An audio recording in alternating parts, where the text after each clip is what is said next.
pakankamai daug ir galiu pasakyti, ir tem skiriu, ir taktikų, ir smūginiai technikai, ištvermės pakankamai labai daug ir laiko, ir jėgų dedu, kad pasiruošti tam turnyrui.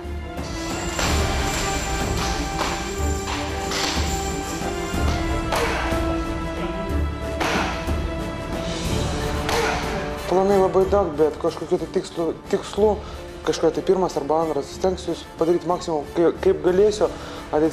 Kiekvienas priešininkas yra, pas kiekvieną priešininką reikia atskirai ruoštis. Būtent dabar nežinau, kaip kas išeis, bet planuoju ruoštis iki galo, iki antrųjų raundų. Iš tikrųjų labai daug gerų kovotojų bus. Man iš tikrųjų dabar šiuo laiku labai patiko, kaip Mindaugas Sokolovas pradėjus dalyvauti, kad daug turnyrų jisai, daug praktikos turi, bet iš tikrųjų, kad jie gali pasiruošti.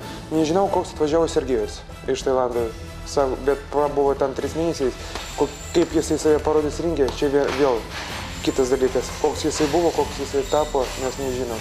Taip pat bus ukrainietis, kad iš tikrųjų, kad planuoju, kad jisai taps. Kad iš tikrųjų taip pat yra charakteris, kad daug ištvermės. Bet aštuntukas yra toks dalykas, kad gali būti trauma, dar kažko tai nori atsitikti ir čia nesuprognosi.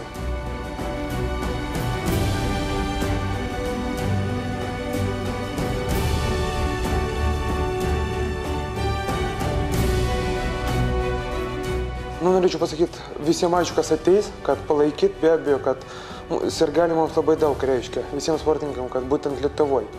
Ir noriu pasakyti visiems ačiū, kas ateis. Kviečiu visus kovo 19 ateiti į Siemens areną, palaikyti Lietuvos rinktinę, pamatyti įspūdingų kovų.